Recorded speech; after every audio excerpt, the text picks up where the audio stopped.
بسم اللہ الرحمن الرحیم۔ السلام علیکم ورحمۃ اللہ وبرکاتہ۔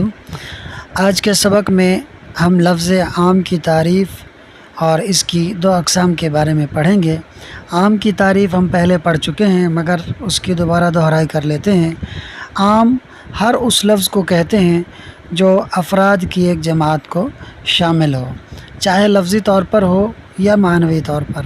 لفظی طور پر جیسے کہ مسلمون، یہ لفظ کے اعتبار سے جمع کا صیغہ ہے اور مسلمانوں کی جماعت کو شامل ہے، اور معنوی طور پر جیسا کہ من، یہ معنی کے اعتبار سے افراد کی ایک جماعت کو شامل ہے۔ اس طرح کے عربی میں ایک مقولہ ہے، من جدہ وجدہ، جس نے کوشش کی اس نے پا لیا۔ تو اب جو کوشش کرے گا وہ اپنی مراد کو پا لے گا۔ تو اب جو بھی کوشش کرے گا وہ من کے افراد میں شامل ہو جائے گا۔ تو یوں من معنی کے اعتبار سے بہت سارے افراد کو، یعنی افراد کی جماعت کو شامل ہے۔ اب لفظ عام جو ہے اس کی دو قسمیں ہیں۔ اس طرح کہ اگر عام اپنے تمام افراد پر دلالت کرے اور عام کے افراد میں سے کسی بھی افراد کو خاص نہ کیا گیا ہو، تو ایسے عام کو عام غیر مخصوص کہتے ہیں۔ یعنی وہ عام کہ جس کے افراد کو خاص نہ کیا گیا ہو، اس کے افراد غیر مخصوص ہوں، یعنی عام اپنے تمام افراد پر دلالت کرے۔ اور عام کی دوسری قسم وہ ہے کہ جس میں لفظ عام اپنے تمام افراد پر دلالت نہ کرے بلکہ بعض افراد پر دلالت کرے اور عام کے بعض افراد کی تخصیص کر دی گئی ہو، تو ایسے عام کو عام مخصوص کہتے ہیں۔ یعنی وہ عام کہ جس کے افراد مخصوص کر دیے گئے ہوں۔ اب آج کے سبق میں ہم جو پڑھیں گے عام کی قسم، وہ عام کی قسم غیر مخصوص ہے۔ عام غیر مخصوص جو ہے، اس کے حکم کے بارے میں امام اعظم اور امام شافعی علیہ الرحمہ کا اختلاف ہے۔ امام اعظم علیہ الرحمہ کے نزدیک عام غیر مخصوص یقین کا فائدہ دینے میں اور عمل کے لازم ہونے میں خاص کی طرح ہے۔ یعنی کتاب اللہ کا عام غیر مخصوص یقین کا فائدہ دینے میں اور عمل کے لازم ہونے میں کتاب اللہ کے خاص کی طرح ہے،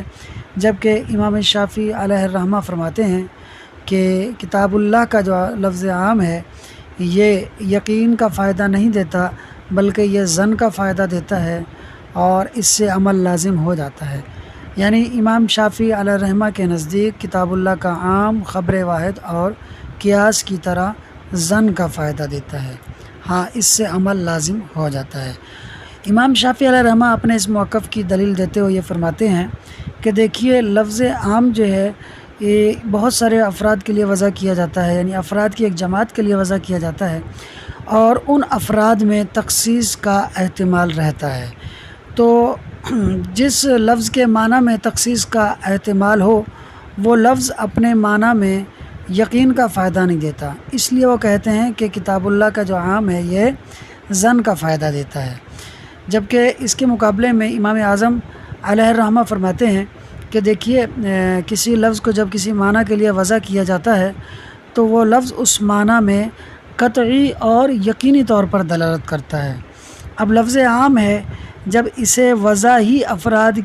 بہت سارے افراد کی جماعت کے لیے کیا گیا ہے،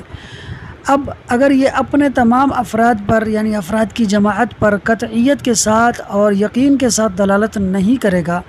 تو پھر لفظ عام کو بنانے کا کوئی فائدہ ہی نہیں ہے، اس کو وضع کرنے کا کوئی فائدہ ہی نہیں ہے۔ حالانکہ کسی بھی لفظ کو جب کسی معنی کے لیے وضع کیا جاتا ہے تو قطعیت اور یقین کے لیے کیا جاتا ہے، تاکہ یہ لفظ اس معنی پر یقین کا فائدہ دے سکے، اس لفظ سے یہ معنی یقینی طور پر حاصل ہوں۔ تو امام اعظم فرماتے ہیں کہ لفظ اپنے تمام افراد پر قطعیت کے ساتھ اور یقین کے ساتھ دلالت کرتا ہے،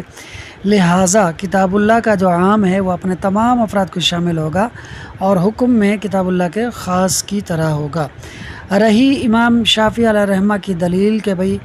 عام کے افراد میں تخصیص کا احتمال رہتا ہے، تو ایسا ہر عام کے اندر نہیں ہوتا، بلکہ اس عام کے اندر ہوتا ہے کہ جس میں کسی دلیل سے یہ بات ثابت ہو کہ اس کے افراد میں تخصیص ہو سکتی ہے۔ اب اگر کسی عام کے افراد میں تخصیص کی کوئی دلیل ہی نہیں ہے کہ اس میں تخصیص ہو سکتی ہے، تو بغیر دلیل یہ کہہ دینا کہ عام کے افراد میں تخصیص کا احتمال ہے، یہ بات بے معنی ہے، لہٰذا اس کا اعتبار نہیں کیا جائے گا۔ اب اگر آپ یہ سمجھ گئے تو اب آپ ایک اختلافی مسئلہ سمجھیے جس میں امام اعظم علیہ الرحمہ نے کتاب اللہ کے عام کو دلیل بنایا ہے اور امام شافعی علیہ الرحمہ نے قیاس کو دلیل بنایا ہے۔ اب وہ مسئلہ یہ ہے کہ چور کے چوری کی سزا میں ہاتھ کاٹے جائیں گے، اس بات میں تو امام اعظم اور امام شافعی کا کوئی اختلاف نہیں، دونوں اس بات پر متفق ہیں کہ چور کی سزا کے طور پر اس کے ہاتھ کاٹے جائیں گے، چوری کی سزا کے طور پر اس کے ہاتھ کاٹے جائیں گے۔ اختلاف اس بات میں ہے کہ چور کے پاس چوری شدہ مال اگر ہلاک ہو جائے تو اس کا تاوان چور سے لیا جائے گا یا نہیں۔ تو امام اعظم علیہ الرحمہ فرماتے ہیں کہ چور سے مال کی ہلاکت کا تاوان نہیں لیا جائے گا، جبکہ امام شافعی علیہ الرحمہ فرماتے ہیں کہ چور سے مال کی ہلاکت کا تاوان بھی لیا جائے گا اور اس کے ہاتھ بھی کاٹے جائیں گے۔ امام شافعی علیہ الرحمہ دلیل یہ دیتے ہیں قیاس کرتے ہوئے غصب پر، آپ فرماتے ہیں کہ جس طرح غاصب کوئی چیز غصب کر لے اور وہ غصب کی ہوئی چیز اس کے پاس ہلاک ہو جائے تو اس سے اس کا تاوان لیا جاتا ہے، تو اسی طرح چونکہ چور بھی غیر کے مال کو چراتا ہے تو جب وہ مال اس کے پاس ہلاک ہو جائے گا تو اس سے اس کا تاوان لیا جائے گا غصب پر قیاس کرتے ہوئے۔ جبکہ اس کے مقابلے میں امام اعظم کتاب اللہ کے عام کو دلیل بناتے ہوئے کہتے ہیں کہ اللہ تعالیٰ نے قرآن کریم کے اندر فرمایا ہے وَالسَّارِقُ وَالسَّارِقَةُ فَاقْطَعُوا أَيْدِيَهُمَا جَزَاءً بِمَا كَسَبَا، اور چور اور چورنی تو ان دونوں کے ہاتھ کاٹ دو، یہ بدلہ ہے اس کا جو انہوں نے کیا۔ کسبا کا مطلب ہوتا ہے کمایا، جو ان دونوں نے کمایا یہ اس کا بدلہ ہے۔ اب اس دلیل کی جو ہے تھوڑی سی وضاحت ہے، اس کو ذرا سمجھیے گا۔ اللہ تعالیٰ نے جزاء بما کسبا، چور کے اپنا ہاتھ کاٹنے کو جزا بنایا ہے، بدلہ بنایا ہے، سزا بنایا ہے بما کسبا کی۔ اب بما کسبا اس کے اندر جو ما ہے یہ لفظ عام ہے، اللہ تعالیٰ فرماتا ہے جو ان دونوں نے کمایا اس کی سزا ہے ہاتھ کاٹنا، تو یہ لفظ ما جو ہے یہ لفظ عام ہے، اور اس لفظ عام کے جو دو افراد یہاں پر ہیں وہ ہیں چوری کرنا اور مال کا ہلاک ہو جانا۔ تو جو انہوں نے کمایا ہے تو چوروں نے دو چیزیں کمائی ہیں، چوری کرنا بھی اور مال کی ہلاکت، یہ دو چیزیں انہوں نے کمائی ہیں۔ تو یہ دو چیزیں چونکہ لفظ ما جو کہ عام ہے اس کے افراد میں ہیں، اور اللہ تعالیٰ نے ہاتھ کاٹنا جو کہ سزا ہے اس کو بدلہ بنایا ہے اس لفظ ما کا، تو ہاتھ کاٹنے کی جو سزا ہوئی یہ لفظ عام ما کے ذریعے اس عام لفظ کے جو دو افراد ہیں چوری کرنا اور مال کی ہلاکت، ان دونوں افراد کو شامل ہوگی، یعنی ہاتھ کاٹنا جو ہے چوری کرنے اور مال کی ہلاکت یہ دونوں کی سزا ہوگا اس طور پر، اس لیے کہ لفظ ما جو ہے یہ عموم کا تقاضا کرتا ہے۔ اب اگر ہم امام شافعی علیہ الرحمہ کے موقف پر چلے جائیں اور کہیں کہ بھئی چوری کی وجہ سے ہاتھ کاٹے جائیں گے اور مال کی ہلاکت کی وجہ سے تاوان لیا جائے گا، تو پھر قرآن کریم کے اندر یہ جو لفظ ما آیا ہے نا، یہ ما اپنے عام پر باقی نہیں رہے گا، یعنی یوں ہوگا کہ امام شافعی علیہ الرحمہ نے اس لفظ ما کو اپنے عموم پر نہیں رکھا، بلکہ اس لفظ ما سے اس کا ایک ہی فرد مراد لیا ہے چوری کرنا، دوسرا فرد مراد نہیں لیا، بلکہ دوسرے فرد کی جو سزا ہے وہ انہوں نے تاوان مقرر کی ہے، جو کہ درست نہیں ہے، کیونکہ اس طرح کرنے سے لفظ ما جو کہ عام ہے اس میں عمومیت باقی نہیں رہتی۔ اللہ تعالیٰ نے تو فرمایا کہ جو انہوں نے کمایا، تو انہوں نے دو چیزیں کمائی ہیں، چوری کرنا اور مال کی ہلاکت، ان دونوں کی سزا اللہ نے ہاتھ کاٹنا قرار دی ہے، جبکہ اگر امام شافعی کے موقف پر جاتے ہیں تو وہ ان دونوں کی سزا ہاتھ کاٹنا قرار نہیں دے رہے۔ اس کا مطلب یہ ہے کہ ان کے نزدیک یہاں لفظ ما جو ہے وہ اپنے عموم پر عمل نہیں کر رہا، جو کہ درست نہیں ہے۔ لفظ ما یہاں اپنے عموم پر عمل کر رہا ہے اور چوری کرنے اور مال کی ہلاکت دونوں ہی کو شامل ہے، لہٰذا دونوں کی سزا صرف ہاتھ کاٹنا ہوگی۔ اگر امام شافعی کے موقف پر جائیں گے تو پھر صرف سزا ہاتھ کاٹنا سزا نہیں ہوگی، بلکہ تاوان بھی سزا ہوگی، جو کہ کتاب اللہ کے حکم پر زیادتی ہوگی، یعنی اضافہ ہوگا، کیونکہ قرآن کریم کے اندر صرف ہاتھ کاٹنے کو جزا بنایا گیا ہے دونوں جرموں کی، جبکہ امام شافعی کے قیاس کی صورت میں صرف ہاتھ کاٹنا سزا نہیں ہوگی بلکہ مزید اضافے کے ساتھ تاوان بھی سزا بن جائے گی، جو کہ درست نہیں ہے۔ اچھا، یہاں ایک بات تفصیل طلب ہے تھوڑی سی، جس کی وضاحت کرنا ضروری ہے، وہ بھی سن لیجئے کہ مال ہلاک ہو جائے تو اس سے تاوان نہیں لیا جائے گا امام اعظم کے نزدیک، لیکن اگر چور مال کو خود ہلاک کرے تو پھر اس سے تاوان بھی لیا جائے گا۔ یہ بات رکھیے گا ذہن میں، کیونکہ یہاں چور نے جو ہے تعدی کی ہے، مال اس کے پاس ہلاک ہوا نہیں ہے بلکہ اس نے ہلاک کیا ہے، تو یہ جو تعدی پائی گئی ہے اس کی وجہ سے اس سے تاوان بھی لیا جائے گا۔ تو اب یہاں جو تاوان ہے یہ اس کے ایک الگ فعل کی وجہ سے ہو رہا ہے، اور وہ فعل جو ہے وہ چور کے اپنی ذاتی اعتبار سے پایا جا رہا ہے، نہ یہ کہ مال کا خود ہلاک ہونا پایا جا رہا ہے۔ امید ہے آپ کو یہ بات سمجھ میں آ گئی ہوگی۔ اب آگے انہوں نے ایک مثال بیان کی ہے، انہوں نے بولا کہ سرکار آپ نے یہ تو بتا دیا کہ یہاں جو ہے لفظ ما قرآن کریم کے اندر، ما کسبا کے اندر لفظ ما جو ہے یہ عام ہے اور چوری کرنے اور مال کی ہلاکت دونوں کو شامل ہے، تو آپ کے پاس کوئی ایسی دلیل بھی ہے کہ جس سے پتہ چل سکے لفظ ما عام ہے؟ تو اس کی دلیل بیان کر رہے ہیں، کہتے ہیں کہ امام محمد علیہ الرحمہ نے فرمایا کہ اگر آقا اپنی لونڈی سے کہے کہ جو کچھ تمہارے پیٹ میں ہے وہ اگر لڑکا ہوا تو تم آزاد ہو، اب وہ لونڈی جو ہے اگر صرف لڑکا ہی جنتی ہے، یعنی لڑکے کو پیدا کرتی ہے، تو ماں جو ہے، ماں کا عموم تھا صرف لڑکے کے لیے، اور لڑکا ہی جنا لونڈی نے تو وہ لونڈی آزاد ہو جائے گی۔ لیکن اگر لونڈی نے لڑکے کے ساتھ لڑکی کو بھی جنا تو بتائیے کہ ماں نے اپنے عموم پر عمل کیا؟ ماں نے اپنے عموم پر عمل نہیں کیا، یعنی ماں کا عموم نہیں پایا گیا۔ ماں کا عموم یہ تھا کہ جو بھی ہو وہ لڑکا ہی لڑکا ہو، جبکہ یہاں جو کچھ ہے وہ لڑکا نہیں ہے بلکہ اس کے ساتھ لڑکی بھی ہے، جس سے پتہ چلا کہ ماں اپنے عموم پر عمل نہیں کر رہا، جبھی وہ لونڈی آزاد نہیں ہو رہی۔ آئیے اب اس سبق کو جو ہے وہ عبارت اور ترجمے سے دیکھ لیتے ہیں۔ وَأَمَّا الْعَامُ، اور بہر العام، فَنَوْعَانِ، تو دو قسمیں ہیں، یعنی عام کی دو قسمیں ہیں۔ عام خُصَّ عَنْهُ الْبَعْضُ، ایسا عام خاص کیا گیا ہو جس سے بعض کو، یعنی بعض افراد کو، وعام لم يخص عنه شيء، اور ایسا عام خاص نہ کیا گیا ہو جس سے کسی شے کو، یعنی کسی بھی فرد کو۔ فالعام الذی، بہرحال وہ عام، لم يخص عنه شيء،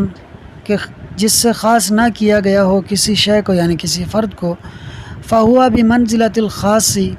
تو وہ خاص کے مرتبے میں ہے، فی حق کی لزوم العمل بھی، اس پر یعنی خود پر عمل کے لازم ہونے میں، لا محالۃ، یقینی طور پر۔ وعلی ھذا،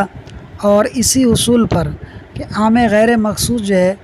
یہ یقین اور قطعیت کا فائدہ دیتا ہے، اسی اصول پر کہتے ہیں جی، قلنا، ہم نے کہا، اذا قطع،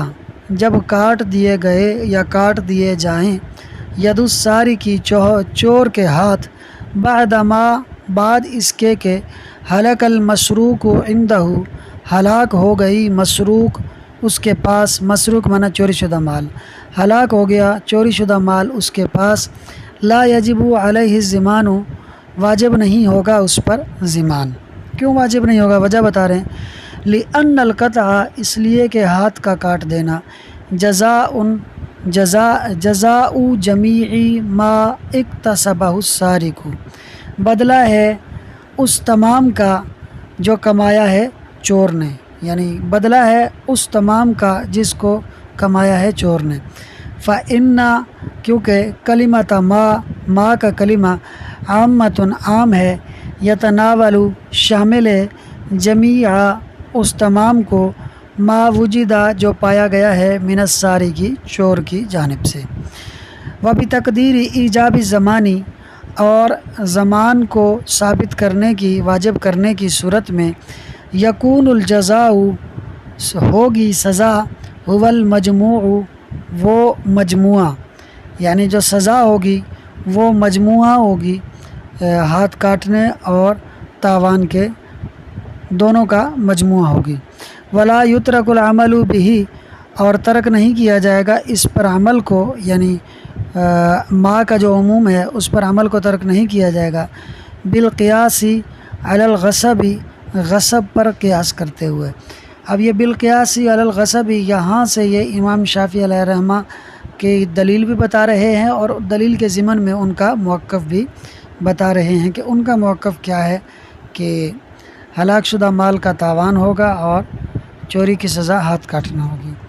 والدلیل، اور دلیل علی اس بات پر، انا کلمۃ ما، کہ جو ما کا کلمہ ہے عامۃ عام ہے، اس پر دلیل ما وہ ہے ذکرہ ذکر کیا ہے جس کو